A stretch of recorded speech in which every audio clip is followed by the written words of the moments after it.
The first part of successfully completing a mission is to know what the mission is. Believe it or not, a lot of our kids don't know that our goal is to have quiet transitions. They know that it's the rule, but when you walk them out in the hallway, a lot of them don't know that that's the goal. So you have to tell them that. You have to tell them, hey, guys, our goal when we go out here is to have a quiet transition, even if that's not your mission. That's our mission every time we move, because that's the rule every time we move. And so you have to make sure that they know that that's the goal. You have kindergartners and first graders in your group. You have to be very intentional in saying, hey, Leslie, do you know what the goal is when we go out here in the hallway? Yes, the goal is to have quiet transition. Okay, what does that mean? Because the second part is not only do you have to know what it is, you have to understand what it is. You can say, yes, quiet transition, but do you know that quiet transition means we don't stomp around? Do you know that that also means your staff person shouldn't have to do a lot of talking out here in the hallway?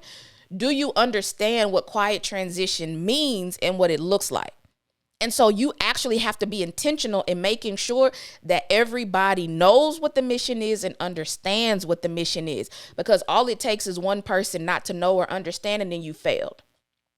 So you have to be intentional about this. So again, I'm telling you this so that way you understand on Monday what we're going to teach the kids on Wednesday.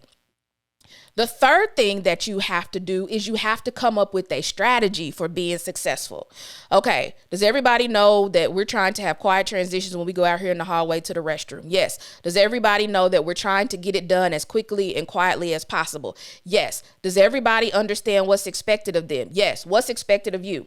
Not to talk. Yes. What else is expected of you? Not to go out here and play. Yes. What else is expected of you? To not take forever in the restroom. Yes. Okay, so we know it. We understand it. Now, what's going to be your strategy for helping us be successful? Right? Morgan, what's your strategy? I'm not going to stand next to her. What's your strategy? I think we should put the junior league in between the big kids so that way they don't talk and they don't play with each other. Have your group come up with a strategy for how we're going to be successful. A lot of times, even if they know that this is what we're trying to do, nobody has asked them, hey, how are we going to go about doing this? Which just is what strategy means. Strategy means, how are you going to execute this? And so make your group think about that. How are we going to get dinner done in 15 minutes? Before we go out here in the hallway, let's take 2 minutes and discuss it. What are we going to do? Everybody get your meals and we're going to sit down and we're not going to talk. Okay, everybody, let's put all of our trash in the middle and then one person can just throw it away at the end. Whatever that looks like. Eat over the table, put your feet under the table so that way we don't have to sweep the floors. We can just wipe down the tables and then we can move on, right? What is the strategy for how we can be successful? You guys have to really work with your groups and thinking about what is the strategy, even for the simple stuff. Because we're struggling with quiet transitions. We're struggling with stop, look, and listen. We're struggling with stay in your space. What is your strategy for not going out here and breaking the rules? How are you going to stay in your space? I'm going to stay 2 squares behind the person in front of me. That is a strategy. So you have to know, they have to know what the mission is. They have to understand what the mission or the goal is. There's got to be a strategy for how we're going to be successful. And then you've got to get everybody to agree. Okay, does everybody agree that this is when we're going to try to complete our mission? We're going to go out here. We know the mission. We understand it. We got the strategy. Is everybody in agreement that you're going to try? Thumbs up or raise your hand if you're going to try to be successful, right? Because anybody who is not on the same page becomes what? A person who is creating division in the group. Now we've got 2 groups of people working towards different things because we want to be quiet so we can complete the mission. We want to eat quickly because we want to go to free play. And this one person or 2 people over here would rather talk and spend 30 minutes eating. Now we have division in the group. There's no cooperation. So you've got to get agreement from the group. Does everybody agree? And you can do this while they're standing in line. Give me a thumbs up or a hands up if you agree that you're going to try, that you're going to cooperate with us to be able to be successful. And then the last thing is the execution of the strategy. You can get all of that straight and still go out here and your kids not know how to execute. And so there may be a lot of times where you're going to have to try the same mission over and over and over until you get it right. But those are the 5 steps to successfully completing the mission. The kids have to know, you have to know.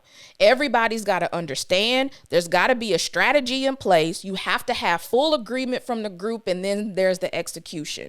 We're going to teach them that on Wednesday, but you need to know that because y'all's missions start on Monday. And so you're working with your groups, and I want you to also be able to use the language as well. Using the language when you go out to the restroom, even if it's not your mission. Hey, you're not cooperating with me because we're trying to have quiet transitions out here. You are creating division in the group. You can even create 2 different lines. All right. You're talking, you're not on board. So you start a line over here where all the people who don't want to cooperate will stand. Right. So every time somebody's talking, you're not cooperating with the group. I need you to come over here to the division line. You're not cooperating with the group and staying in your seat. So I need you to come sit at this table because you are now creating division in the group, right? You won't sit up for community time because you're mad. You're creating division. I need you to come sit over here next to me. Whatever that looks like, you can actually give them a visual for what it looks like when they are creating division, because some of our kids really don't understand that either. We over here are working towards one goal and you're over here trying to do your own thing. That creates division. When we have division, we cannot cooperate together. So using that language outside of community time is how you really make it impactful, not just for this week, but moving forward. Using that language of cooperate with me. I need you to cooperate with me. You are not cooperating with me. We cannot be successful if you don't cooperate. We cannot have more fun if you do not cooperate. You are creating division. You are name calling, which creates division. You are being mean and rude, which creates division. You want to have your own thing and do your own thing. Come stand over here. Come sit over here. You want to be separate. Well, then you cannot be a part of if we're successful.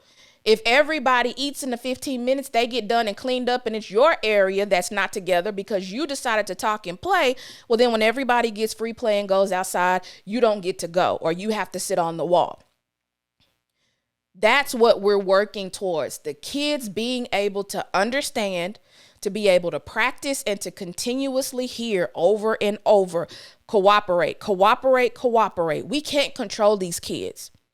They do what they want to do, just like I can't control you. You do what you want to do. I do what I want to do. But the reason why we work so well together as a team is because we're willing to cooperate. And we need the kids to be a part of that process as well in order for us to be successful. So this is what we are talking about in community time. And on Wednesday and Friday, there will be other activities that are not directly tied to missions. So there'll be other games and different things that you'll be doing during that community time. But throughout the rest of the program, you will have missions that you're trying to complete.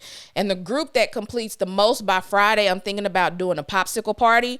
So whoever will keep track of which group is on what mission and who has the most by the end of the week, but really pump it up for your kids. Really motivate them and inspire them like, hey, we can do this. Hey, I think we can win. Hey, this is our strategy, right? During community time, put all hands in the middle, right? Like we a team, dream team on 3 or whatever. Like get your kids hyped up for working together, being a team, having each other's backs and doing what we got to do to be successful. And then find ways to celebrate when they complete a mission.